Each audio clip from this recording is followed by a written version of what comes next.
ये साफ जाहिर है कि सुरक्षा में चूक नहीं हुई है, सुरक्षा में साजिश की गई है। इसको लीक किया गया है, उन लोगों को बुलाया गया है ताकि उनकी हत्या की जा सके। इस प्रकार का एक माइंडसेट जो लगातार कांग्रेस का रहा है, ये कांग्रेस इस प्रकार की सरकारें बर्खास्त होनी चाहिए, इनको इस्तीफा देना चाहिए कि देश के प्रधानमंत्री के साथ इतनी बड़ी साजिश का करना। और कांग्रेस का इतिहास रहा है, डॉक्टर श्यामा प्रसाद मुखर्जी की हत्या उन्होंने करवाई, ये एक बहुत बड़ी साजिश थी। लाल बहादुर शास्त्री जी ताशकंद में वो जाते हैं वार्ता के लिए, लेकिन वापस नहीं आते हैं। माधवराव सिंधिया, राजीव गांधी और इसके साथ ही ये राजेश पायलट, ऐसे बहुत से ऐसी हत्याएं हुई हैं जिनका कुछ निकल करके सामने नहीं आया। मुझे लगता है इसी तरह की एक साजिश जो कांग्रेस वर्षों से करती आई है, इसका भी प्रयास किया गया है। आपने देखा कि कल पूरे देश में जो एक ही न्यूज़ है वो ट्रेंड कर रही है कि जो हमारे प्रधानमंत्री है उनकी सिक्योरिटी में जो है वो कितनी बड़ी चूक हुई है और उनकी सिक्योरिटी जो है वो लैप्स हुई है। उसी के साथ यहाँ पर जो एक मैसेज है वो गलत मैसेज जो है वो हमारे यहाँ से पंजाब से जो है वो गया है।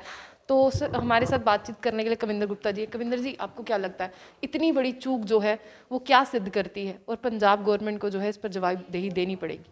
देखिए, गिरावट की हद होती है, इंसान गिरता है। ये पंजाब सरकार कल के इस एपिसोड में नज़र आया है। और कांग्रेस का इतिहास रहा है, डॉक्टर श्यामा प्रसाद मुखर्जी की हत्या उन्होंने करवाई, ये एक बहुत बड़ी साजिश थी। लाल बहादुर शास्त्री जी ताशकंद में वो जाते हैं वार्ता के लिए, लेकिन वापस नहीं आते हैं। माधवराव सिंधिया, राजीव गांधी और इसके साथ ही ये राजेश पायलट, ऐसे बहुत से ऐसी हत्याएं हुई हैं जिनका कुछ निकल करके सामने नहीं आया। मुझे लगता है इसी तरह की एक साजिश जो कांग्रेस वर्षों से करती आई है, इसका भी प्रयास किया गया है।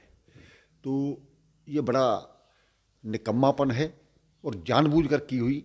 निकम्मापन होता तो बर्दाश्त किया जा सकता था, लेकिन ये जानबूझकर की हुई साजिश है। इसे कल के जो तरह तरह की वीडियो वायरल हो रही हैं उससे ये साफ पता लगता है। रविंदर जी, मेरा एक सवाल आपसे ये भी रहेगा कि वहाँ के जो सीएम हैं वो काफ़ी देर के बाद में जो है प्रेस कॉन्फ्रेंस करते हैं और वो कहते हैं कि ये जो है बिल्कुल एक मात्र में डिसाइड किया गया था, बहुत जल्द में डिसाइड किया गया था कि उनका रूट पहले जो था वो प्लेन से जाना था उन्हें और वेदर कंडीशन जो थी वो सूटेबल नहीं थी, उसके बाद वो बाय रोड गए। तो आपको क्या लगता है कि इतना बड़ा जो लैप्स है, कहीं ना कहीं वो इसको ये कहने की कोशिश कर रहे हैं कि हमें नहीं पता था कि वो बाय रोड जाने वाले? देखिए, एक लेमैन, एक साधारण व्यक्ति यहाँ से हमारे ही स्टेट में देख लें, यहाँ पर कोई मंत्री निकलता है, कोई दूसरा निकलता है, कोई एडवाइज़र निकलता है, तो एकदम से 2 मिनट के अंदर अंदर सड़कें बंद हो जाती हैं और सारा ट्रैफिक सिस्टम ये उसी तरह से काम करना शुरू हो जाता है। प्रधानमंत्री और इस भारत देश का प्रधानमंत्री, उसके लिए आगे से बस का आना और 20 से ज़्यादा ट्रैक्टर और 15 से 20 मिनट ये साफ जाहिर है कि सुरक्षा में चूक नहीं हुई है, सुरक्षा में साजिश की गई है।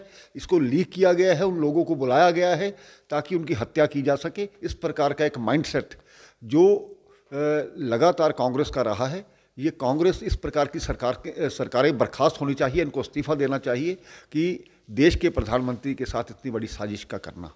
जिस तरह से गृह मंत्रालय की बात करते हैं, हमारे होम मिनिस्टर ने जो है वहाँ पर रिपोर्ट मांगी है और इसे जो है वो बिल्कुल इस पे जो है संज्ञान भी लिया जाएगा।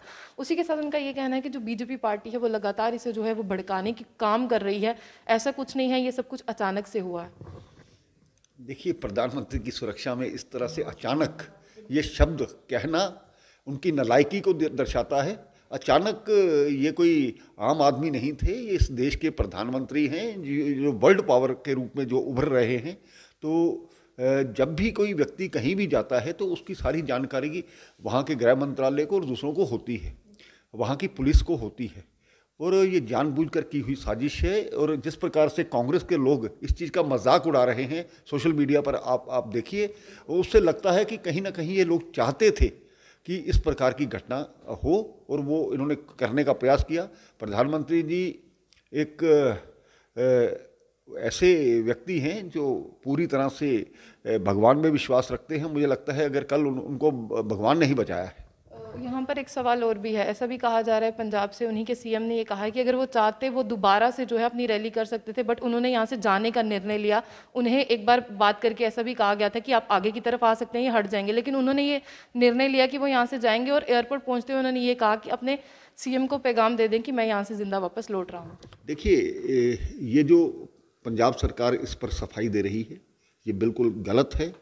प्रधानमंत्री ना तो खुद बात करते हैं कि मैं रैली कर रहा हूँ या नहीं कर रहा हूँ। जो लोग उनके साथ बातचीत में थे, तो ये अब सफाई पेश करते करते क्योंकि गलती की है, वो उसी तरह से शब्द इनके मुंह से निकलेंगे और जांच करने पर बहुत सी बातें सामने आने वाली हैं। ये उसी साजिश का हिस्सा है जो जिन लोगों का मैंने नाम लिया उनके साथ जो की गई है।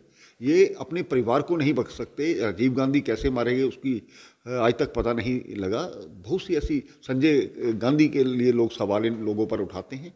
ये सारी एक हत्या की एक बहुत बड़ी साजिश थी जो इनके इरादे नाकामयाब हो गए। तो ये गलत मैसेज आज कल हमारे यहाँ से गया, उसके लिए आप क्या कहना चाहेंगे कि ये मैसेज क्या दर्शाता है, अगर बाकी हम स्टेट्स की बात करें या बाकी आउट ऑफ द वर्ल्ड की बात करें? देखिए, निश्चय ही पंजाब ने जो सरकार है उसने पूरे वर्ल्ड में एक सुरक्षा कर्मियों का ये जो उन पर क्वेश्चन मार्क लगाया है, जो कि सुरक्षाकर्मी बॉर्डर पर या दूसरी जगह पर अपनी जान हथेली पर रख करके, अपनी जान कुर्बान करके इस देश की रक्षा में काम करते हैं। आज ये जो उन्होंने सुरक्षा बलों पर एक राजनीतिक तरीके से क्वेश्चन मार्क लगाया है, ये बिल्कुल गलत है। बहुत शुक्रिया। ये थे हमारे साथ कविंदर गुप्ता जी, जिन्होंने कहा है कि ये सिर्फ एक साजिश के तहत हुआ है और इस पर जो रिपोर्ट मांगी जाएगी और कार्रवाई भी जो है होगी। अब देखते हैं, कल से सोशल मीडिया की अगर बात करें तो उस पर ये जो मुद्दा है काफ़ी ट्रेंड कर रहा है और करना भी चाहिए, क्योंकि वो हमारे देश के प्रधानमंत्री थे। तो देखते हैं क्या कुछ रिपोर्ट में निकल आता है और किस तरह की कार्रवाई की जाती है। तो ऐसी और भी अपडेट्स के लिए देखते रहिए जंग बुलेटिन। आशिक खान के साथ।